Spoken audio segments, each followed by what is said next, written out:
Welcome back, everybody. Well, that was a bit of a cluster bleep, wasn't it? We're back today to react to the match as United drop 3 points at home to Bournemouth, 3-0 for the second season in a row. So that's awesome. Danny B already jumping in the chat. I was not surprised, Sean, with the result. I've been saying half the squad not good enough since last year. Yeah, man, you have been waving that flag for a while, and I think a lot of us don't disagree. We did lose the match. Honestly, match the word match is a kindness right now. Really, that was a public flogging. Watching that match watching the performance was the equivalent of getting dick punched by Wolverine like 87 times. I'm warning you now, it's going to get sweary because I am so angry and frustrated right now. I have to hold off on the swear for a little bit, though, because YouTube doesn't like it when you swear so much early on in the stream. But once we get a few minutes in, all bets are off and bombs are getting dropped. Y'all can swear as much as you want, though. YouTube doesn't care what you guys say in the live chat, so you jump all over it. We just didn't show up. We weren't even in the game like at all. There was like a few moments in the first half where towards the end of it where we maybe started to, but then it just fizzled out. Bournemouth, they rocked up to our house, raided the fridge, put their dirty ass boots up on the couch, walked out, left the door wide open. That's basically what happened. And again, it's carbon copy of the same fixture from last year, making Old Trafford basically Bournemouth's playground right now. And I looked at the lineup from last year too. Maguire in that lineup, Dalot in that lineup, Onana in that lineup, Bruno in that lineup, Garnacho in that lineup. A lot of similar players. Really, really annoying. I wasn't confident, like Danny said, in 3 points personally. I did say 3 points was a must, but because it was, but I wasn't confident that we were going to get them. And I know I wasn't the only one. It was another game of simple mistakes, set piece shambles, capped off by really what was an overall just shit performance from the players. And to think some United fans now get to pay twice as much to watch that shit. It's freaking annoying, man. Freaking so tired of it. Danny says, honestly, at this stage, I probably only keep 6 or 7 players. The rest can piss off. Yeah, they honestly can. I said in the last couple match reactions, one of my points was a clear out's needed, and it's because we need better players. We're going to talk a lot about that today. We're going to talk about the match, talk about the performance, talk about the manager, the players, the result. This right here, this kind of match is exactly why I play FC 25. Some naive part of my brain thinks maybe if I can vicariously make United good in a video game, maybe if I can make them not shit, then maybe some sort of power, some sort of magic will help me manifest some alternate timeline where it's actually true, or I can just and throw it, and it'll be actually factual. Maybe some timeline when we make good signings, where the players show up, where we sell shit players, and we put together maybe 2 wins on the bounce in the league. That, to me, is just the minimal requirement right now.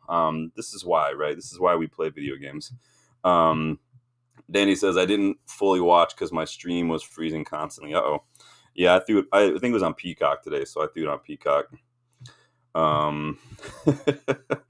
Yeah, it told you it's gonna get weird. It's gonna get sweary, mostly weird. Danny says Bruno needs to leave. Licha is on thin ice. Bruno is starting to get on my nerves.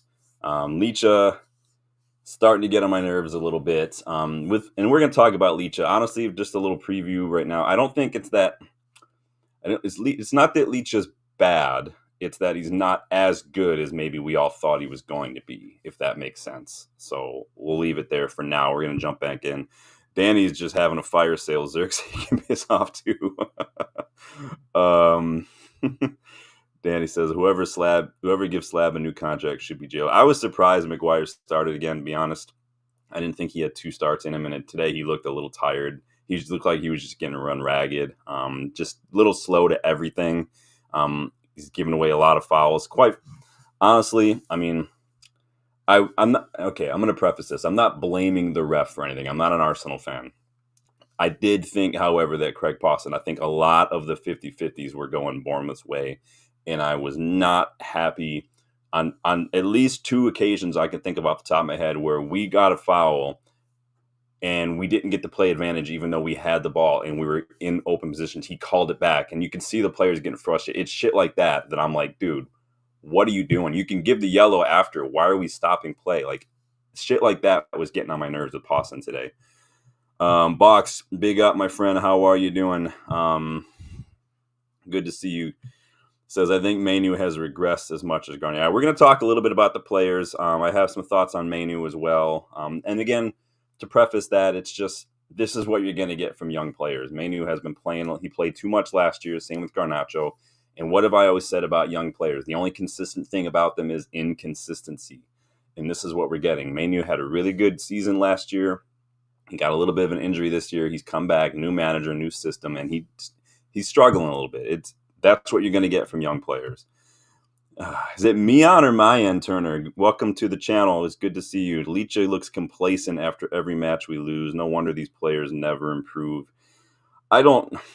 There was a time where I thought Leach had it in to be a captain, and then injuries, and he's not injury prone. I know some people are going on about him being injury prone. He's not injury prone. His foot injury was contact. It was misdiagnosed and it wasn't healed, and then he had to go back out. And then his other long-term injuries, someone literally fell on his knee. Like, you can't do anything about that. And then the other injuries that happened after that are because he was out for so long with those contact injuries. He's not injury prone. He's just not as good as I thought. And the shit thing is, and we're going to talk about it a little bit, is that of all the defenders we have, he's probably the profile of a defender that fits this system the best. It's just the quality's not there right now. And so it's freaking annoying. Danny says, Bruno finished. Yeah, Bruno is getting on my nerves right now. I'm not going to go down there and say he's finished, but he is getting on my nerves a little bit right now. He can't play the pivot. He just can't. I'm sorry. He's not press resistant. He's not quick enough. He doesn't cover ground. It just is. And so, all right. This is where we're going to talk about the performance, talk about the result. I was going to do a mini scout report because you guys know I do those every now and then on players just for fun. I don't really want to do one, though. I'm going to be honest. I'm just not really in the mood. I will if you want me to, but I'm not going to smile while I do it. You can't make me smile, not even if there's a fire. I'm not going to do it. But please, before we get started, like the video. Subscribe if you're new and you like getting involved. You like being a part of the channel. You like having your voice and your opinion heard. That's what we're here. This is your channel. This is your opinion. I'm just here to kind of throw out the topics and facilitate the conversation. But you guys make the channel what it is. You guys are who got us to 2K. You guys are helping us on the road to 3K. And in doing so, you get everybody closer to the next giveaway. So like, subscribe, hit that bell if you don't want to miss any action. Let's get stuck in, starting with the team selection. So some rumors ahead of kickoff today that Marcus Rashford was once again not in the squad. And that ended up being the case. 3 matches on the bounce now, no Marcus Rashford. Now, he was present. He did show up. He was taking photos with fans in the players' tunnel and whatnot at the entrance. So fair play to him for that. But clearly something's going on. Amorim said it wasn't a discipline thing. We're hearing that the club was not happy with the interview with Henry Winter. They're hearing reports that they didn't find out about it until like 15 minutes before he published it. I don't know what's going on. Who knows who to believe? But anyone who thinks it's still not disciplinary, I think you might have just woken up on, just fell off the wagon or something, because there's no way that's not disciplinary. De Ligt, not in the squad, and he must still be sick. We were told he was suffering from an illness against Spurs. That must still be the case. Xerxes obviously got the start over Højlund. Mazraoui, right center back. Ahmad up in the 10 again. That's where we had him in our match preview. That's where I put him. I'm not feeling like that might be the best position, though. You guys let me know. We're going to talk about that a little bit more later on.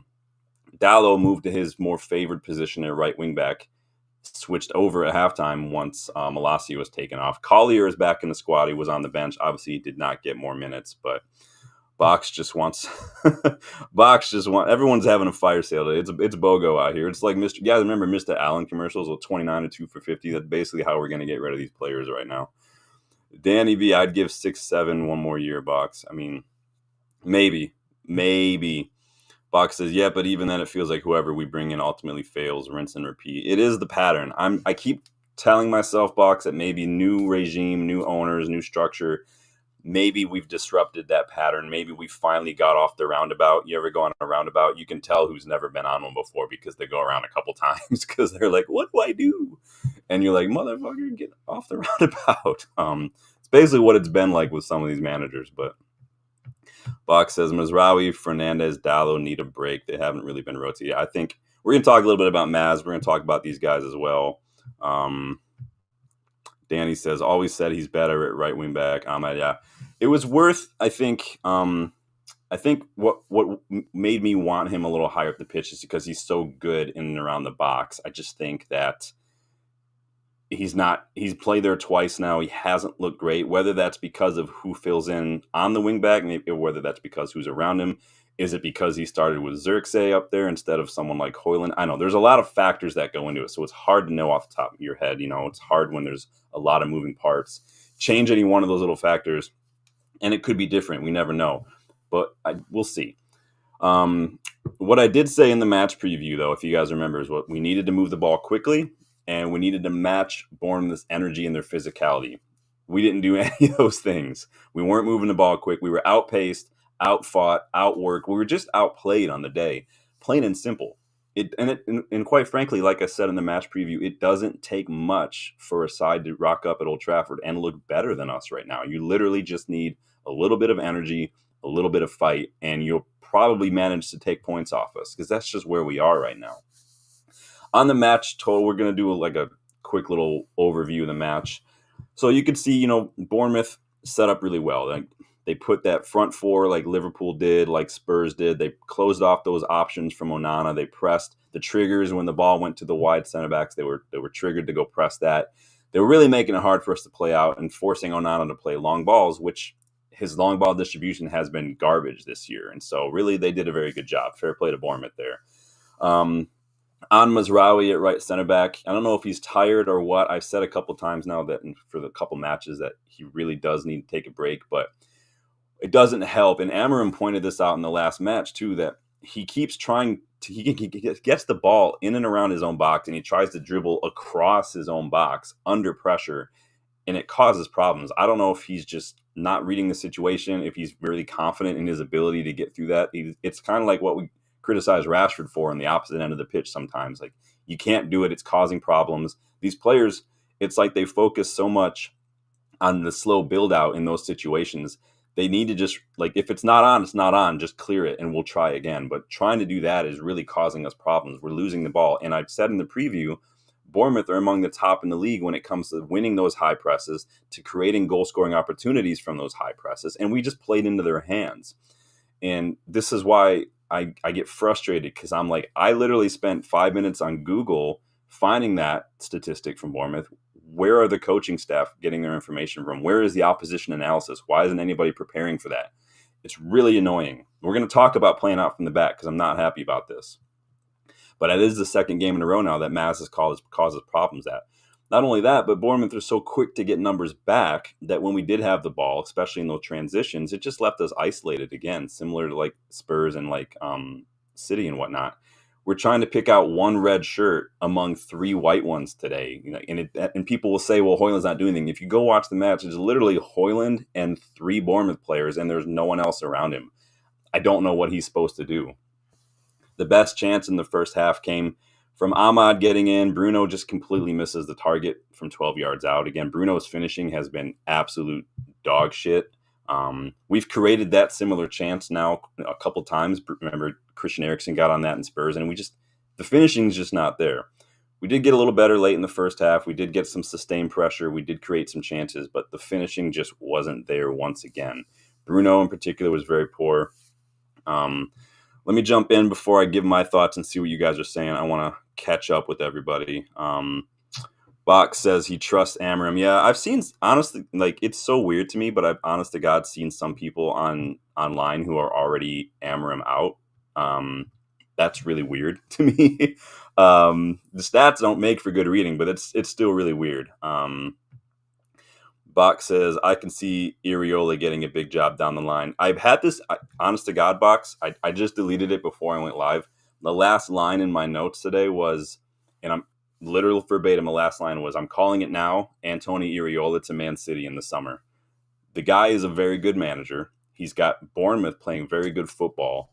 And I think that this could be a summer where we see Bournemouth kind of have to start a rebuild again, because I think they're going to lose some players and I think they're going to lose their manager. And I would not be surprised if City need to kind of move on from the Pep era.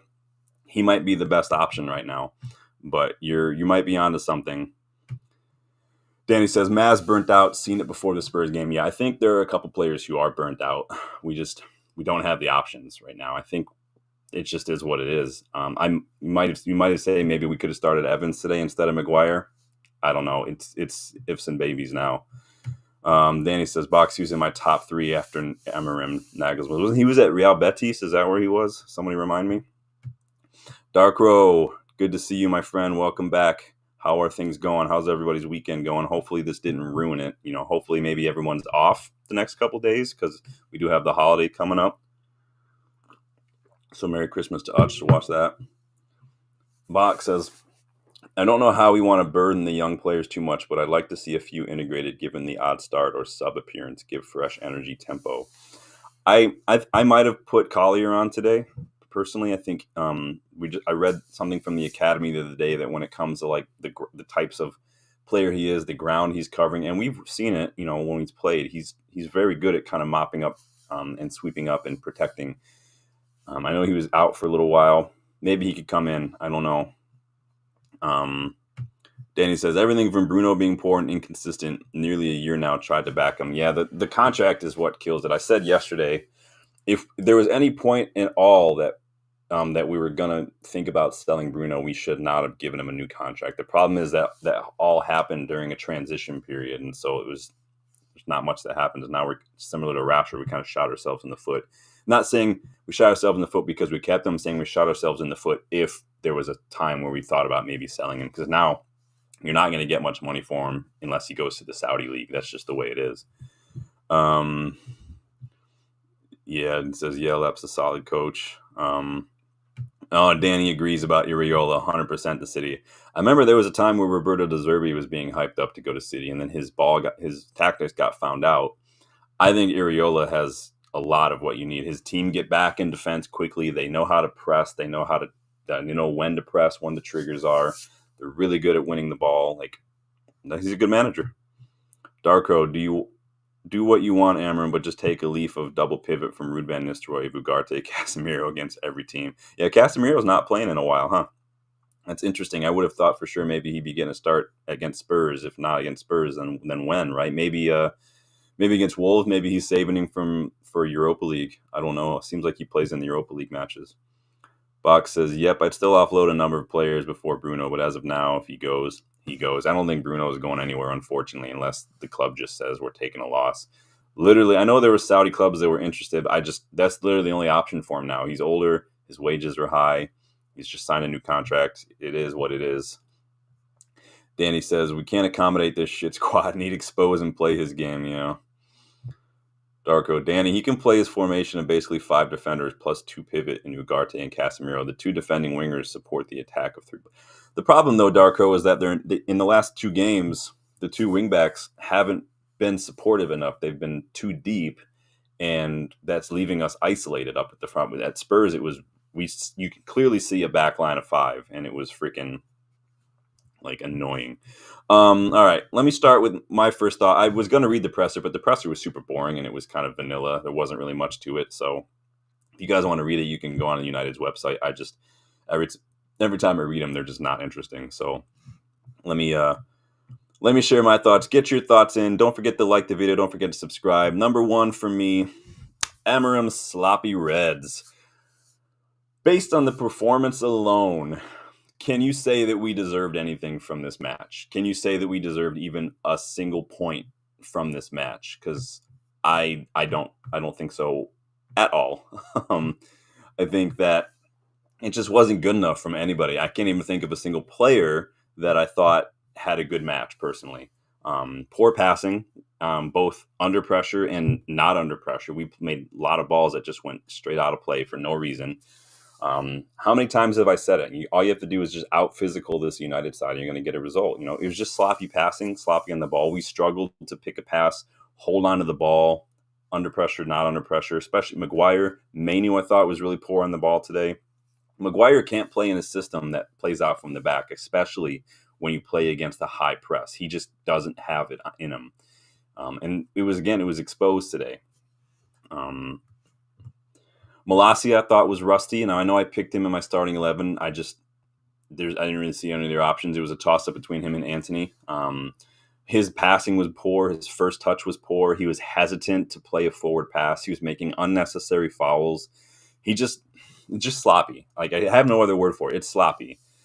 He's been guilty of that when he's played under Amorim, just not making that pass. Bruno was making that run over and over again, and Malacia, it's like he just didn't want to, or he didn't back himself to complete it, or what. But it was getting on my nerves. And then the one time he finally makes it, Bruno gets the ball, and then we win a free kick because we draw a foul, and something happens. Like, this is the same with Antony. The one time he wants to take on his man and get to the byline, usually we create something. But that's why I keep saying to you guys, it's mental. These players don't have it in them. They don't have strength. They don't have that fight. You see it on set pieces. You see it in these passing. You see it when we concede. We see it when we make a mistake. They don't have the mentality. I've done so many videos on it, and I'm sick and tired of talking about it. I'm not trying to vent at you guys. I'm so sick of it. Malacia looks miles off it. Cobby looks, something was off with him. Maz looks tired. It's just all around today. It was just crap. And going back to the whole playing out from the back thing, I'm fully convinced now that playing out from the back can't work in the Premier League. That's just is what it is. Russell Martin got sacked because he was trying to do it. Ten Hag started to really dip in the results because he kept persisting with it with players like Maguire, Lindelof. Like, it can't work. And we're so bad at it. We just don't have the players for it. The closest player we have to that system is Licha, maybe Euro. He's still young, jury's still out. But if Licha has a bad day, or right now if he's in bad form, it all falls apart. He's the closest we have to can fit that system because he's good on the ball, he's press resistant, and he has a passing range. And that's what the system requires from its two wide center backs. We have too many sides in the Premier League now will press high up the pitch, whether they sit in that 4 or they go and press everybody like the keeper. So without the right personnel, you're struggling. And quite frankly, the system, the way you want to play out from the back, it relies too heavily on players who need to be like stellar in a couple different areas. Composure, need to be good on the ball, strong, awareness, good passing range, quick passing, accurate passing. Like, how many defenders have all those qualities? You can probably count them on one hand in football right now. And you can maybe get away with it a little bit if you have a midfielder in that pivot who can drop deep, pick up the ball, and basically sit next to that center defender to make kind of a little 4 in front of the keeper. We don't have that either. We don't have a press-resistant midfielder who is a playmaker, like someone like a João Neves or a Frankie de Jong or something. We don't have that. I don't trust Bruno with that because he's too weak. He's not press-resistant. Let me see what you guys are saying. Whew. Box, I'm not giving excuses for the result, but this whole Rashford saga interview, etc., is another distraction. It might be for some people, and I think the media are trying really hard to make it, but I think Amorim's done fine to just remove the distraction by removing the player. And if you watch the pressers, he's very intentional about trying to keep things on target and saying on track and saying, oh, let's talk about the match. I don't want to talk about Rashford. Like, it is what it is kind of a thing. The media are the ones trying to stir the pot. I don't think it's a distraction. I'm not super distracted by it. Like I said, I have really good boundaries when it comes to stuff like that. I'm able to just not focus on it anymore. Maybe that makes me a boring YouTuber. I don't know, but I refuse to get drawn in on the drama. Maybe I'm just old and I'm just over the drama. I don't know. You guys let me know. Was it a distraction for you? Is it still hard for you to move on? Darko says, Sean, against Spurs, Garnacho would have played better than Bruno on that left wing, taking advantage of his fast pace. Maybe it's hard to say now. We really don't know. Garnacho, again, is another player who's still young. He's not doing super well right now. He's had a lot of chances, and he's just like today again, missed chances, missed passes in the final third. Garnacho has the opportunity, because he is young, to maybe change his game a little bit and learn how to play that role that operates in the channel but can kind of move either side, and it is more vertical. But it's going to be up to Garnacho to be humble in that. Danny says, been saying Maguire can't do that for over 3 years now. Yeah, if you guys have been following the channel for a while, I probably said that at least once on every single stream last season about Ten Hag. Like, you got to stop trying to play out from the back when you've got injured players or when you don't have the players you want. Like, it doesn't work. Teams, and again, especially now, we've seen this transition to a lot of clubs in the Premier League who are pressing high up the pitch. I mean, a club like Bournemouth will come in now and lead the league when it comes to winning the ball high up the pitch and getting and creating opportunities from it. Like, and teams like Spurs, team like Liverpool, like even Bournemouth today, again, they sit that front four in between the midfield and the defense, and they just cut off the passing lanes. You can't do it. It's just not going to happen anymore. And so you have to evolve. You either have to immediately get better players who are already good at that, or you have to just stop trying. Danny's just listing everybody he wants for sale. Danny's going to go get an eBay storefront going and just sell everybody 2 for 1.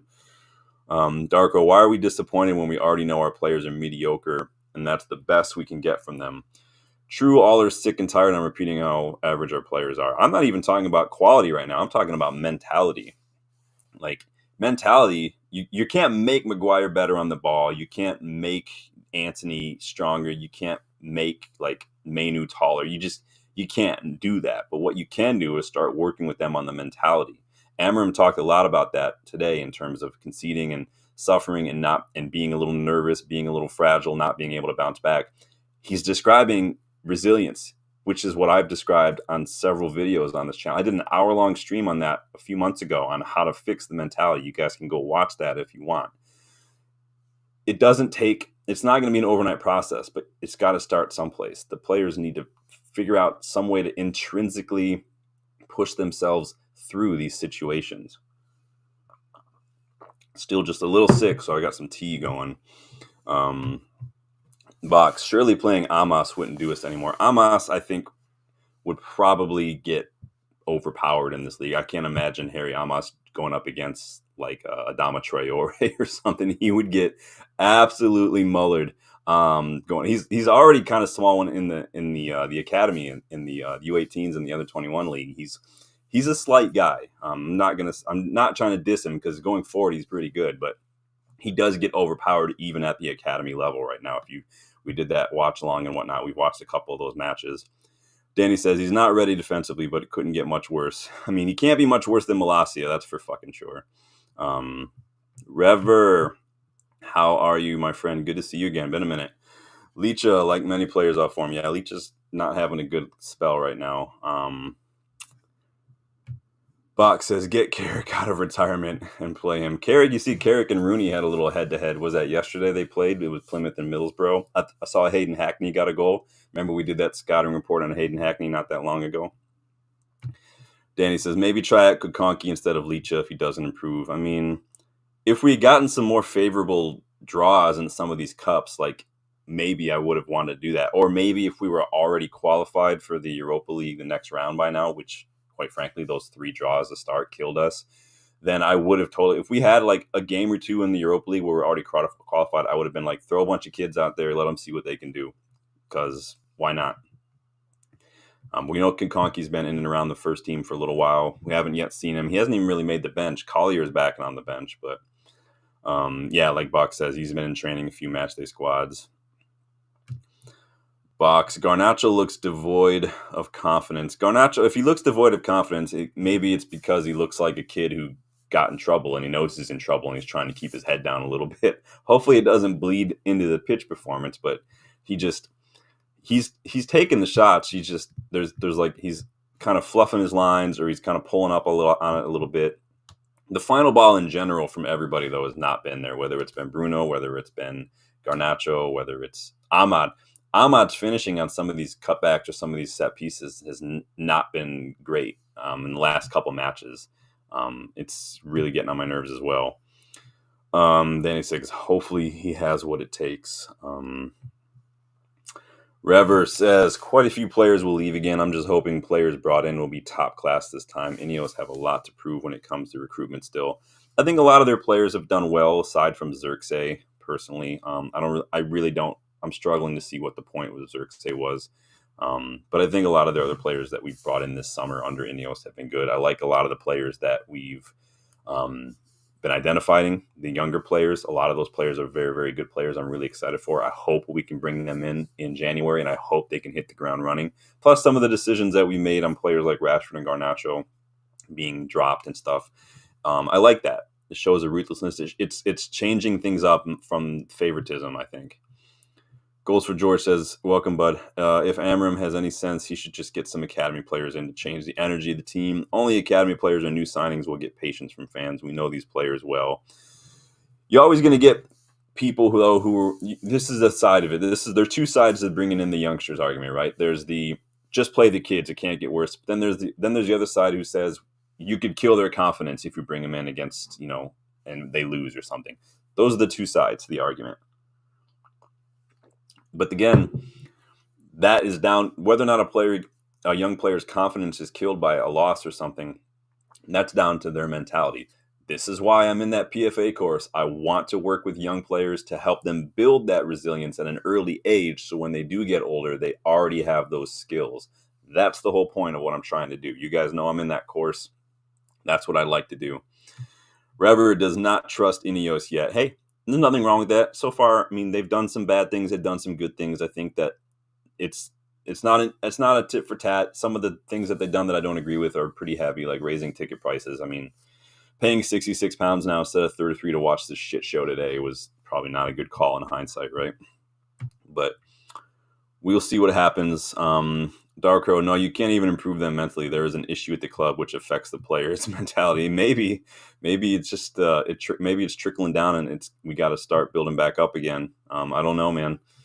Amos might need to go on loan. I wouldn't mind sending Amos on loan personally if he's going to play, and that's the hard part. If they have to play, I think who is it right now? Reece Bennett, I think, is on loan, and their manager just got sacked today. So is he going to still play? Is he going to get minutes? The same thing that happened to Garner at Watford. He looked great at Forest, and then he went on loan again at Watford. Watford sacked their manager. Garner never really played after that. So they have to play, and it's hard to get loans. Danny's just going through his eBay listings right now on what he wants to sell people for. You forgot Dallo, bud. Malasia too, yeah. Danny's just he's just throwing out the garage sale. Boxes, you guys are funny. Goals for George says 2 or 3 more losses at Old Trafford, and some fans would start to doubt Amorim, and the criticism will begin.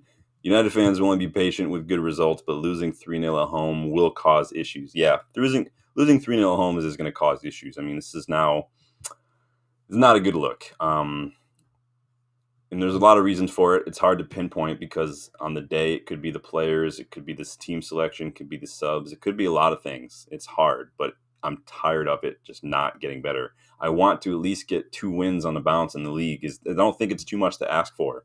You guys are funny in the chat. Darko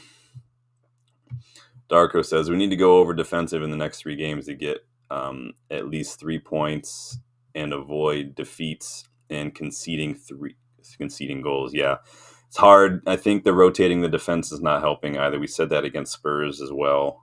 Doesn't help that De Ligt got sick, it sounds like. So let me jump into my next point. I'll come back to the chats here in a second.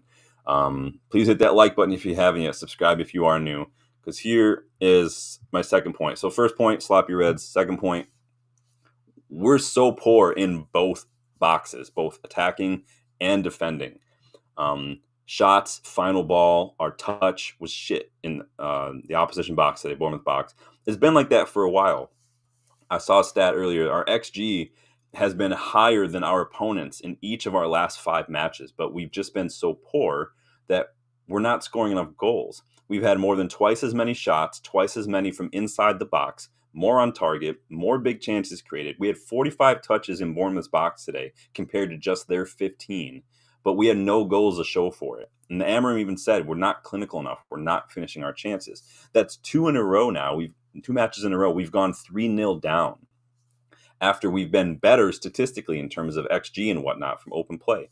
We've conceded 17 goals in 9 matches. It's not good enough. Not at all. Not for a team who's trying to do something, who's trying to implement some sort of system.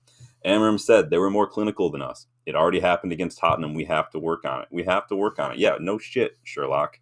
We have to work on it. I thought there was a little bit of a spark when we made some subs. We did look marginally better, but again, I think it was just mainly a fresh legs, fresh energy kind of thing than any individual player thing. But again, it wasn't enough. The final decision, the final shot, it was always just poor. Bruno was garbage today with his shot. Ahmad, not great at all. Højlund had a shot that was on target. It just gets saved. But he had another one, I think, that wasn't on target. Garnacho, not great. Zirkzee, not great. I think there was an opportunity to, again, it's the final pass too. Højlund had an opportunity to play in Garnacho. We had a good break, and he chose to go for the shot. It is what it is. At that point, Garnacho had already missed a couple. Højlund probably wanted to take his shot. I wouldn't have bet on Garnacho doing anything with the chance either. I'm not excusing it. I'm just saying this is where we are right now. We are getting there. The statistics will tell you that it looks good. It's just we can't find that thing to get it over the line and in the back of the net. It's just so frustrating because the players are letting themselves down, the manager down, they're letting the fans down. It's so annoying. And in our own box, defending was shit. Another set piece, another penalty given away because of poor decision-making, simple schoolboy errors to not be alive to that cutback goal of theirs. It's just every single game, it's a set piece. From a free kick, quite frankly, I'm not going to split hairs. That free kick that led to their goal was not even a foul, by the way, from Malacia. But you still have to defend it. You can't argue all day and expect the call to get reversed. You still have to defend it, and that's where we stuck. We just suck so bad at it. Set piece coach needs to go. I don't know who it is. Just get him out of here. Amorim was asked about set pieces again in the post-match presser, and he said, the person in charge is me. It's not Carlos Fernandez. We are a team in good times and bad. We have our way of doing things. We will improve. We don't lose because of set pieces. Amorim, we literally do lose because of set pieces. The goals, both goals against Arsenal, set pieces. What are you talking about? Just freaking annoying, man. And it wasn't just set piece defending, like I said. It was just more simple schoolboy errors. What is Mizraoui doing going to ground to give away a stupid pen in the 60th minute, making a Wan-Bissaka-esque lunge that just gives away the pen? I don't know what he's thinking there. He looked tired. It you know what it reminded me of? If you remember the Champions League back in 98-99 when Phil Neville just was exhausted, made that stupid lunge and gave away the pen that Schmeichel ended up saving. It looked exactly like that. It just looked tired, like he couldn't stay up, he couldn't keep up, and he just went to ground. And it was such a stupid mistake. He's looked poor, probably too many games, but he's better than that. Stay on your feet. I thought that pen that we gave away, you could see it was a ripple effect throughout the squad. It really was the first domino that set the whole collapse in motion. You just saw the rest of the players just kind of, I'm not blaming Mizraoui, I'm just saying, like, this is, again, it comes back to mentality. And then again, a couple minutes later, simple cutback goal, third goal, carbon copy of the kind of goals that we gave away all the time last season, especially in Champions League. I don't know how you coach players at this level to not concede those simple cutback goals. You shouldn't have to do it. 5-year-olds know how to fucking defend against that shit. Oh, let's see. I'm going to get caught up in the chat because I've been talking a long time. Danny B says Vitek needs a chance. Yeah, I wouldn't mind letting Vitek come in and just literally playing him the entire preseason and seeing if he's any better. He looked really good against Rosenborg, and then he went on loan. He's done really good on loan. We did that little mini report on him the other week. And Box agrees. He's getting a lot of experience. Remember what I said in that mini report? Vitek is the top-rated player in that league, and I didn't say top-rated keeper. He's the top-rated player in that league, like, period. He's doing a very good job. Rever says Ahmad needs experience in the championship to play men's football. It did Alvaro Fernandez good in the long run at Preston. He's doing well at Benfica now. Yeah, I love sending players down to the championship, down to League One. They need to get that experience. They need to play against men who are physical. They need to play, like, the championship is no joke. They play more games than we do. There are a lot of older, experienced guys on there. Some of them are still Premier League quality players. They've just been relegated for a year or so. Like, they're up there. It's a good little test. If you can make it in the championship, you can make it a lot of places, in my opinion. Danny's still just putting together his garage sale out here. Danny's funny. Box, yep, Fernandez's loan spell was a rare one that worked out for his development. I mean, a lot of players that go out on loan, they do well. Harry Kane went out on loan to Leicester before he got his break at Spurs. I mean, it's you have to, and it's just a matter of finding the right loan. Rever says, I don't think Ugarte should have been subbed. Yeah, we'll talk about that too as well, my friend, because I just want to get caught up in the chat before I move on because I'm getting a little behind because I'm talking so much. Box says that house in goal. Is that a unicorn? I can't see what that is. Oh, it's a guy smacking his face. It looks like a unicorn from here. Danny says we've gotten worse in both boxes. Our freaking defending and our attacking is just it downgraded a little bit. It's really getting on my nerves. Goals for George says, I'm sure U16, U18, U21 players can score those chances seasoned professionals are wasting. Those players need to practice shooting drills 2 to 3 hours every day. Bianchiri, Cheeto, Obi would score. We talked about them yesterday. Remember, I did the video, not yesterday, before, on how to replace Rashford, and one of my options was maybe we already have replacements in terms of Bianchiri and Obi Martin. You guys go watch that video if you want. Rever says, the last 2 years we've been so poor in front of goal. It's unacceptable. Yeah, our XG is so good, which shows you we're creating opportunities and the chances we're getting are very good. Just the finishing is shit. How many shots did Bruno put on target today? I can probably like one. It's so bad. Rever says, only Sheffield United, I think, scored less goals than us last season. Yeah, we're not. We're just playing. We're too hesitant in front of goal. We keep passing the ball. We hold on to it too long. And then the opportunity's lost because we either lose it because of one too many touches, or the opposition gets all their players back because we've just taken 18 touches when really it should have just taken 4, like, to get the job done. It's just, someone's got to pull the trigger. Someone's got to follow the ball. Someone's got to just do it. It's so annoying. Rever says, Xerxes put no physical pressure on that player for the header. He's so soft. Yeah, Xerxes looks like he's wearing concrete boots right now. He's just really not doing it for me. Danny B says, didn't Wilcox bring in a set-piece coach and he stayed when Erik ten Hag left? Yeah, Andreas Jorsen was the guy that was brought in. He's got connections. He's supposed to be very good when it comes to data-driven set-piece coaching. We've just been not great, and I think that, again, that's why I said sack the set-piece coach. I don't care if it's someone Amorim brought. I don't care if it's Jorsen. Sack him, get the best you can find. Go get whoever Arsenal have, double his wages, tell him to come to Old Trafford right now. Rich jumping in. How are you, my friend? Good to see you. Hopefully everyone's enjoying their Sunday. They're not too depressed after that. Was that the Swede? Yeah, Jorsen. Yep. That's who it was, Box. I might be a little behind on the chat, but I'm going through them. Goals for George. Under Erik ten Hag, the defense was better, but we were not clinical enough. Now we were defensively bad and offensively crap, but we should just trust the process. Mazraoui is getting infected by the bozo virus. In open play, the defending is not bad, or at least it wasn't. It's just the set pieces. We've literally, like, half our goals have been from set pieces that we've conceded. We've conceded a set piece goal literally every match almost. It's a shambles right now. Yeah, Rich agrees. If that's who it is, we need to get rid of him. Rever says, Mazraoui is lazy, tired attempt, out of character. His season has been good. Yeah, it was just, I think he's been playing too much. Has he ever been arrested? I don't even remember last time I saw him get arrested. Danny B says, yeah, he did work at Southampton. Yeah, I think he was at Southampton.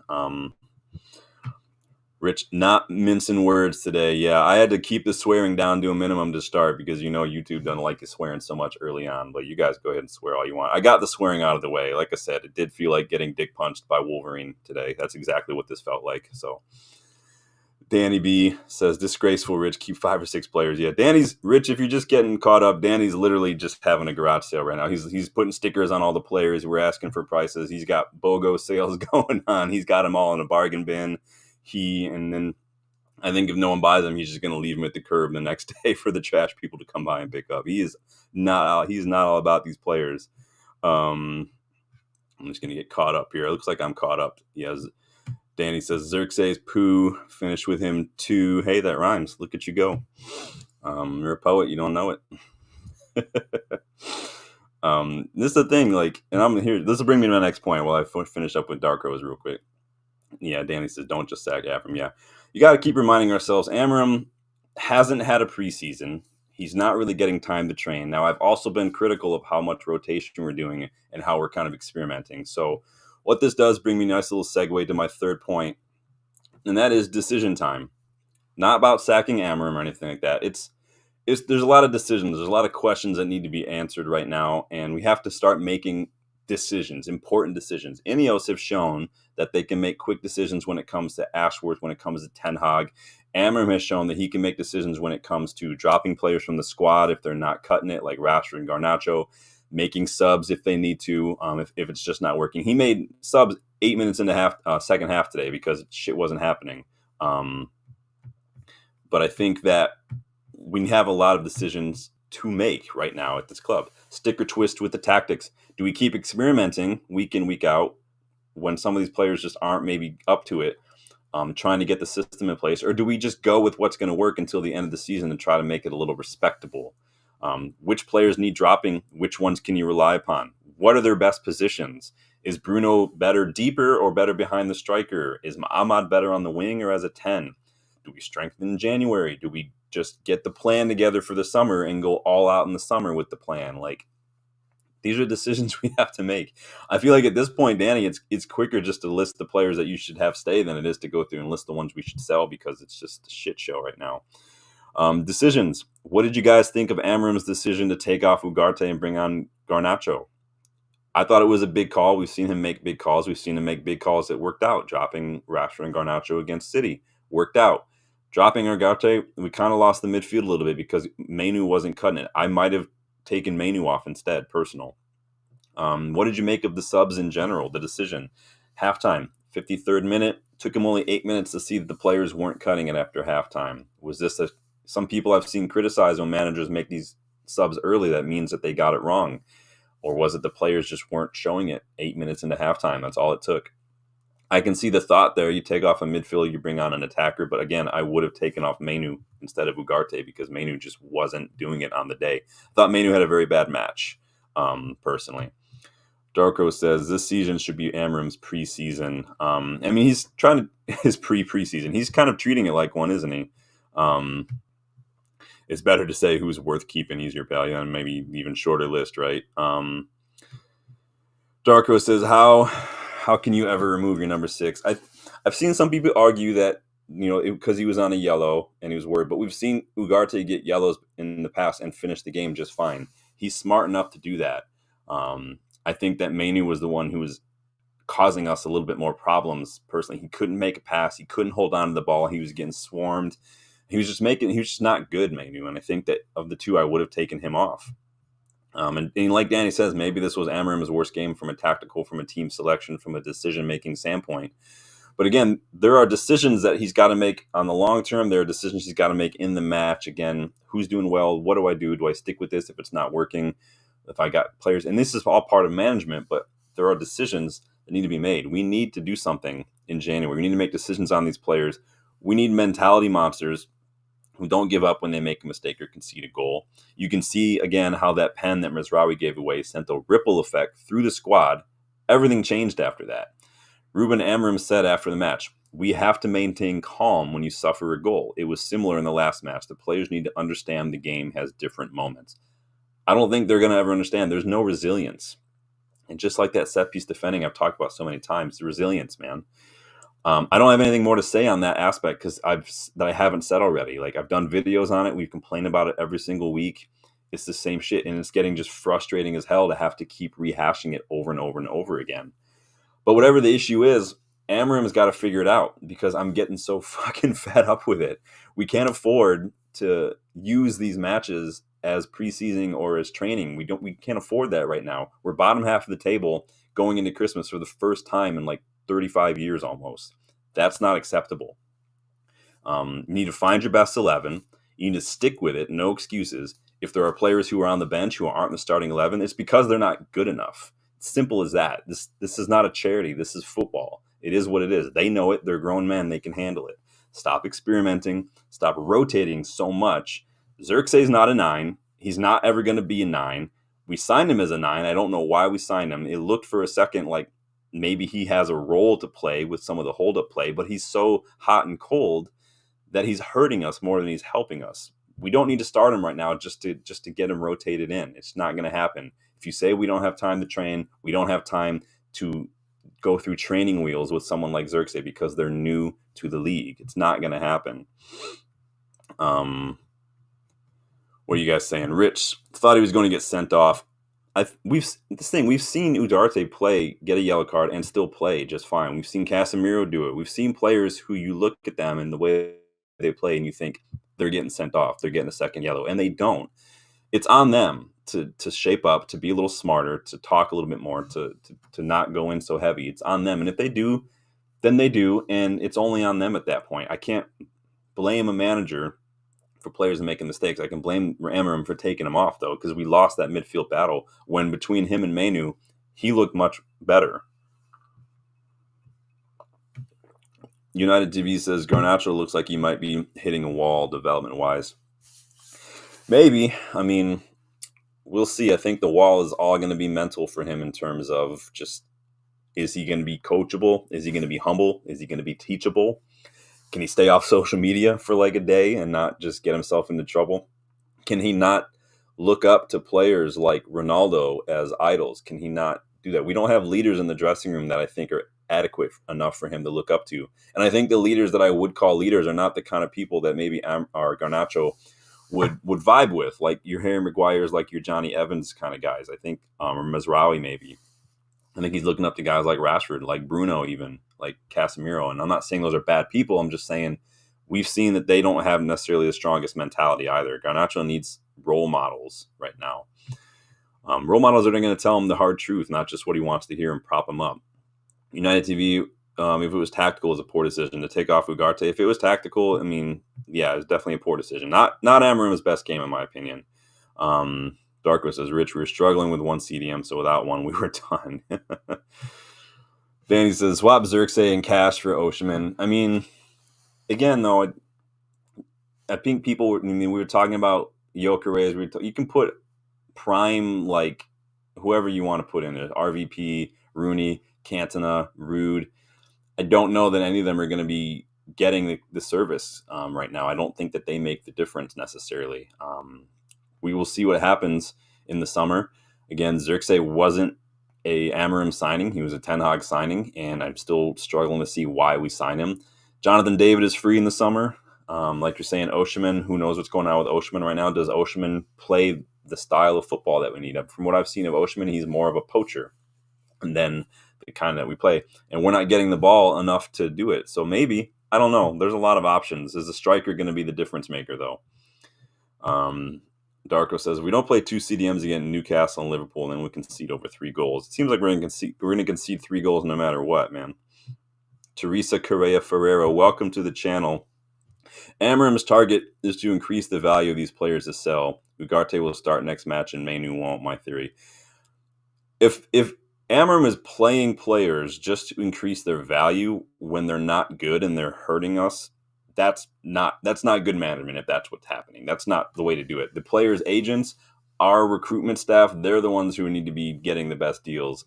And the players need to be advocates for themselves.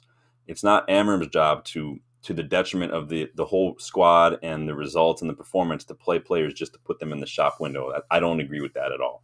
If we've got a game or two in hand in the Europa League because we've already qualified, cool, that's fine. It doesn't matter to me because at that point it's a dead rubber anyway. But that if I'm not saying he's doing that, I'm saying if he is, I don't agree with it. Not right now in the context of anything, at least. Rever says, it's been an issue for years, not enough leaders in the squad. Yeah, we don't have leaders. We don't have mentality monsters. It's not just enough to be an experienced player. You have to have the mentality that you have to have leader. You have to have initiative, responsibility. Like set piece, I've said it many times, defending on set piece shows you exactly that we have no leaders because no one in that situation takes the responsibility to go and attack the ball. They're all jumping off the back foot, no power, if they even jump at all. And that's what I mean.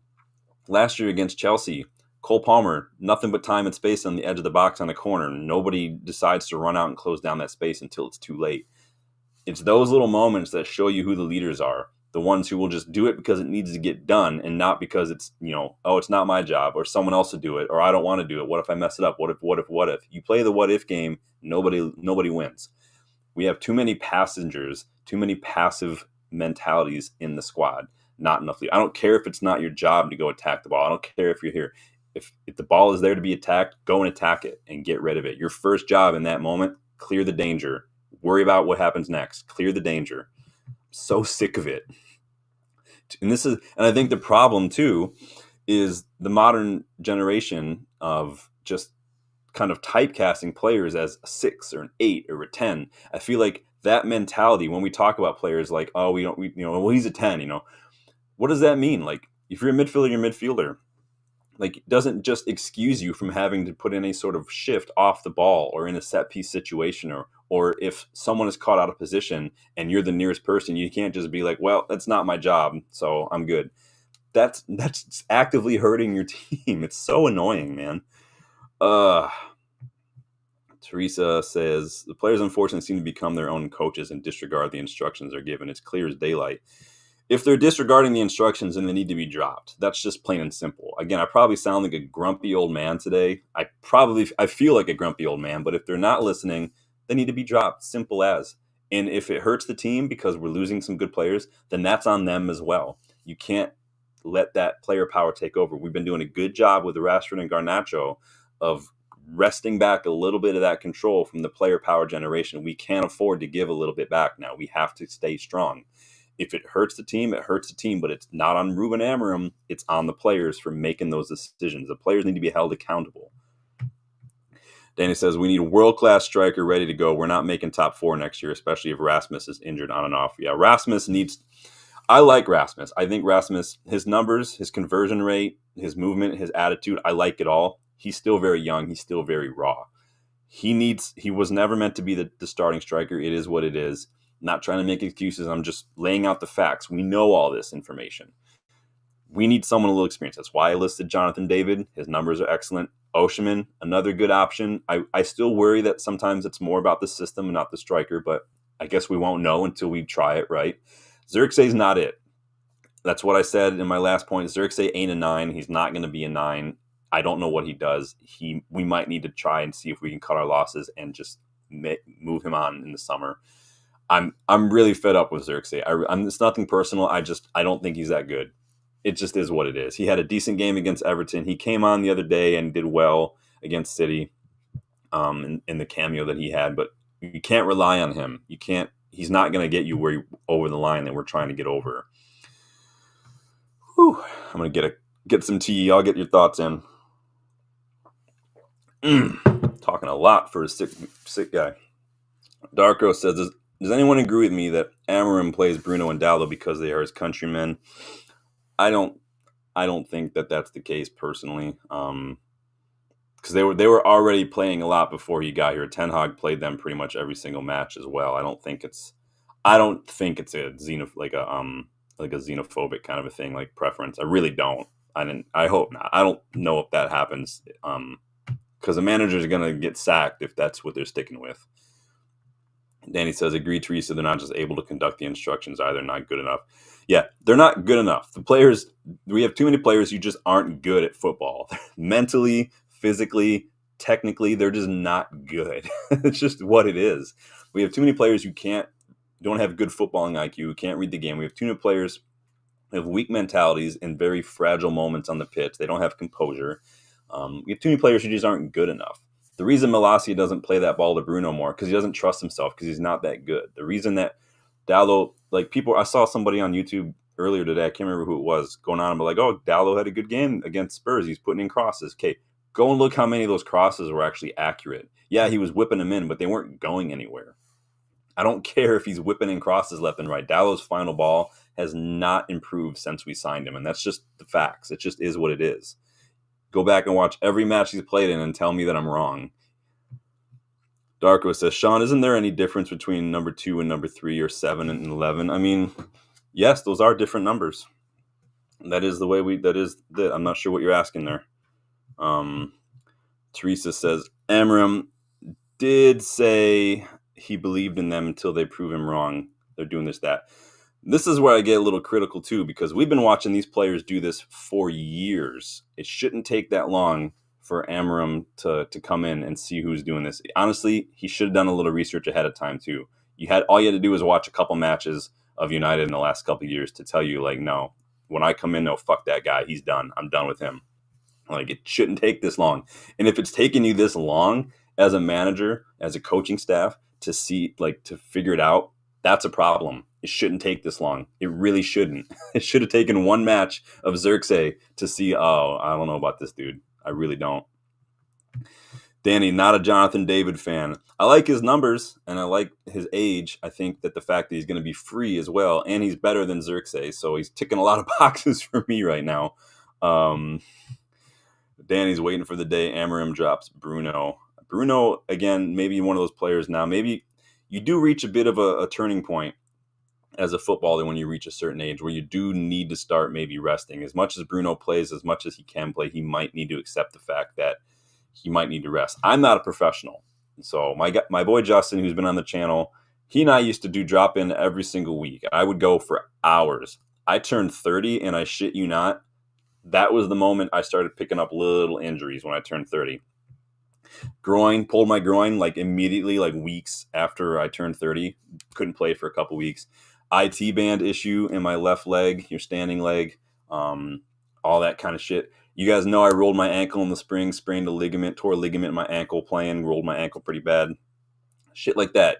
I turned 30 and it was like I needed more time to recover and whatnot. It happens. It's going to happen. And that was like 10 years ago almost. And so you can imagine what it's like now. Darko, what's everybody saying? Danny says, Ineos weren't ruthless enough getting rid of Deadwood since they came in. I think that, again, it's not as easy to sell everybody. You can back the manager if a player isn't like in their system, in their plans, or if they don't think a player's got it or mentally, whatever. It's just not as easy, especially if the players is like, it's why we still have Anthony, and like we're not going to be able to do that. Like, it's not as easy to sell players, especially when they're bad. Especially when we put them on high wages and they're bad. Especially when they're older and we put them on high wages and they're bad. Especially when they're older and we put them on high wages and they're bad and they still have 2 years left on their contract. Casemiro. It's not easy to get rid of these players. It's just not. So we can't sit here and say like, oh, Xerxes shit, and then turn around and say, we need to sell Xerxes. Like, if we think he's shit, any other club in the world who might be looking at him is probably going to think the same thing. So they're going to be like, no, screw that. Darko thinks Amorim is talking like Eric Ten Hag. What do you mean? Let me know what he said. Danny B says they got Eric Ten Hag sacked. You didn't need glasses to see that. Yeah, again, it doesn't take long to see like what players are going to work, what players aren't. I don't think some of them had a good day today. I think this was not Ahmad's best game. I think we've seen that maybe the 10 isn't the best position for him. Let's not do that again. Menu, very poor. Dallo, anonymous. Mazraoui, poor. Xerxes, cement boots. Bruno, passing, shooting, were shit. Not a single player at United can hold their head up today after that performance. And it was a shame, too, to see fans leaving early. They were leaving in like the 80th minute. Like, that's how bad it was. I really hope that my bad luck streak doesn't continue when I'm there next month, because last time I went last year, we lost both matches I went to. I went to Galatasaray and I went to Crystal Palace, and we did not play well. We lost both matches. I hope that I'm not a bad luck charm.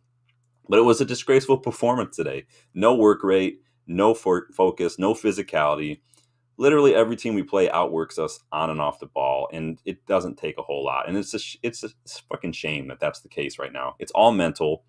Until we get rid of a lot of these players, it's not going to change because it spreads. Because I told you guys many times about the O principle. A player's negatives don't just add, they multiply because they impact all the players around. Look at like a ripple in a pond. If Dallo is a ripple in a pond and you throw it in the pond and there are like leaves next to him and those leaves are his teammates, the ripples are going to impact those leaves as well. That's what it is. And then to cap it all off today, the ceiling in the press room was leaking during Amorim's post-match presser. So that was fucking awesome. Fuck's sake. It is Chelsea done it. Done what? Selling players? I suppose Chelsea has decent players. Yeah, Chelsea are trying to have a fire sale right now too. Rever says, too many poor performers this season. The table doesn't lie. Yeah, the table doesn't lie. Thankfully, the table is still reasonably close, so there's a chance. But again, we have to make these changes. We have to make these decisions. We have to make hard decisions. We have to stop experimenting, stop switching things around so much with rotation, find the core 11, drop the players who aren't cutting it, and just go. And we need to strengthen January. If we do all these things, we can salvage at least maybe like 7th, 8th or something this week, because it takes a couple. And if we could just put together 2 wins in the league on the bounce, who knows what can happen. Today we had an opportunity to go high up the pitch or high up the table, because if we would have won, we would have been above Bournemouth today. It didn't happen. Danny says 100% Rever. We've seen it last year, and a lot of them still taking a wage. Yeah, they're definitely fucking stealing a living right now. This puts us in 13th. Makes us, again, this is the first time we're going to get to Christmas in the bottom half of the table since 1989. Honestly, right now, the best we can hope for is limping to a top 10 finish, making a decent run in the Europa League, I think. I don't think Europa League is in the cards these days, the way the players are playing. And again, it's not flip-flop to change your opinion. I think being able to change your opinion when you get new information is one of the most mature things you can do. You don't have to double down on a decision you made years ago, and just because that's the decision you make, it's not going to make you look like an idiot. What's going to make you look like an idiot is when you try to move goalposts and stuff to defend your position. Then it becomes an agenda.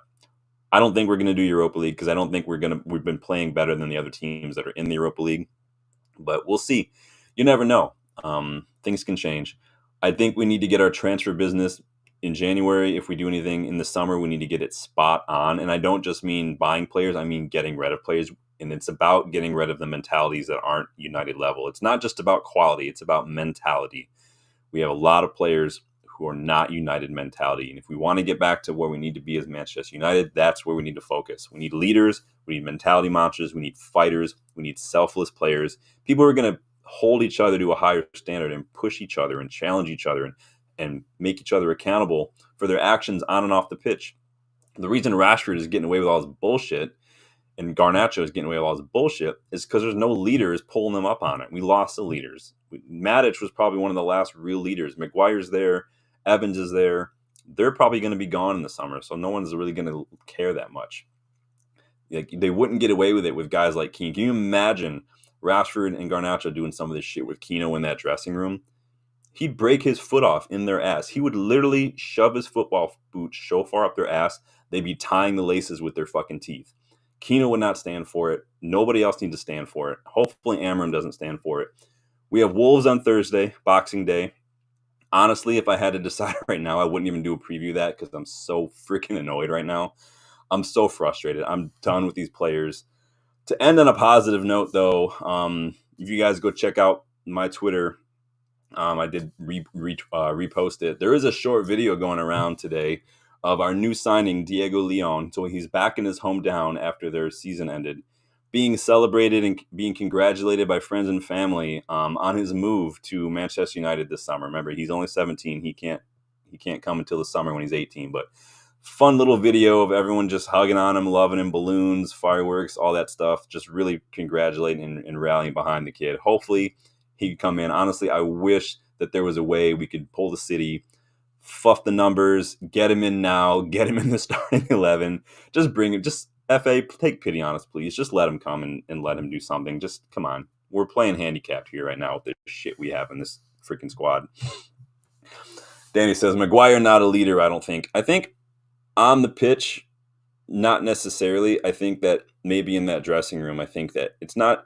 I think he has a leadership personality. I just think that on the pitch, he's not captain material leader, if that makes sense. You don't have to be captain to be a leader. That's why I said the other day, like, De Ligt, Licha, Mizraoui, they don't have to wear the armband to take a leadership role in that back line. That's their job. And Onana as well. Communicate, take charge, order people around, organize. That's all you have to do. You can be a leader without being captain. Just because Bruno is the armband doesn't mean he's the only one who's got to make decisions. I don't even mind when players have a go at each other. Like when Højlund and Ahmad were getting into it, it's not a big deal, as big a deal as the press want to make it. And it happens all the time, but I like that. Amorim said he likes it too. Don't be afraid of it. Is it on YouTube? I don't know. I didn't see it on YouTube. I saw it on Twitter. So you might be able to find it if you just Google it or YouTube it, I mean. But I don't know. Rever says Keane would have lost it playing with these lights. Yeah, he would have. He would have absolutely lost his fucking mind. He'd be up for assault. He'd be up for murder, Danny. He would literally be up for murder with some of these players. Ugh. With Anthony, oh, can you imagine the first time? Can you imagine what would have happened had Keno been on the pitch with Anthony when his first season and he was doing his little spin move? Keno would have came out of nowhere and two-footed that little bastard. Rever says, by all accounts, Maguire is seen like a big brother in that squad. I think Maguire and Evans, I think they have leadership.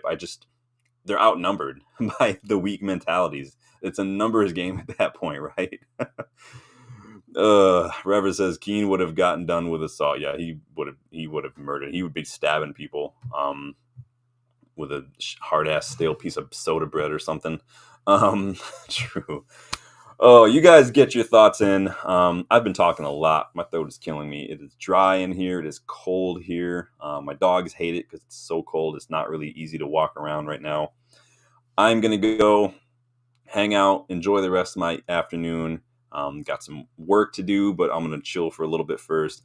Thank you all for stopping by. If you weren't able to catch the live, leave a comment, leave a like on the video. I appreciate it. I'll respond to all the comments. Neil Driscoll, if you're watching, you did win the giveaway. We did redo the 2K giveaway. So hit me up, unitedstatesofunited@gmail.com. Get me your details. I'll pop that shirt in the mail for you. It probably won't get there before Christmas, but you never know. Danny says, freezing, buried in snow here. Uh-oh. Yikes. Yeah, we haven't had a ton of snow, thankfully. We had like one day where we got like an inch, but it's just been really cold. I've always, like, winter, it's not been as bad here lately, but you're also, I think, Danny, you're by the coast, so you get that lake effect or ocean effect, I guess, over there. But I'll be back later on this week, obviously, to talk about the Wolves match, probably, if I feel like it. If there's time, I might do like a fun little Christmas kind of Q&A video. Haven't decided yet what I want to do with that. If you guys are free Boxing Day, would you do a watch along for the Wolves match? If so, then I'll hook up the watch along and maybe I'll do a combined watch along Q&A. But if you're going to be too distracted with the Q&A while you're doing a watch along, I won't do it. But I would like to do a Q&A. Would like to do another fun video to break up the monotony. So let me know. Thank you guys for stopping by, everybody. I do appreciate it. There are so many of you. I want to make sure I get it. Danny, Rever. Who else was in here today? Darkrow, of course. Teresa, welcome to the channel, Teresa. United TV and Rich were in there. Who else was in here earlier? There was another new face way up here at the top. I want to make sure I don't forget anybody. Box, of course. Goals for George popping in today. Who else was popping up? I'll find it. You guys can leave if you want. I just want to make sure I throw out the props. It's up there. Where there's Mian Terrier. That's the one. Thank you for checking out the channel. Mostly just me getting frustrated. United TV, thank you for the props. Talked a lot today. I felt like I had a lot to say today. And I'm just freaking annoyed. Danny says, I'll be traveling back from New Jersey, but I pop in, pal. Awesome. United TV says, considering a late night stream if I can find guests. If you ever need guests, Rich, I'm around. Just hit me up. I'll pop on. But until then, you guys can leave. I feel bad for everybody watching me while I'm trying to scroll up to make sure I give a shout out to everybody. But it's just, I'm really not a great YouTuber because I'm not a really good self promoter. I'm not really good at I care more about making sure you guys have a voice and how you guys are getting your opinions out there. I'll stop and you'll see in between my thoughts, I'll stop for 20 minutes and make sure I get all your guys' chats in because this is your channel. So I'll be in there in the chat, says Danny. Yeah, Danny, if you're there and you see Neil, let him know to hit me up so I can get him his shirt. 45 minutes time. Yeah. All right. Well, I will make sure that if you need guests, let me know. If not, I'll still try to pop up in the chat as well. Until then, thank you guys, and sorry for the rambling towards the end. But hopefully you're gonna recover. Hopefully it didn't ruin your weekend. Like I said, it did feel a little bit like getting dick punched by Wolverine, but we'll get over it. Throw a little ice on it, little eggnog, spiced it up. So take it easy, guys. Thank you for stopping by again. I will talk to you later. Good evening.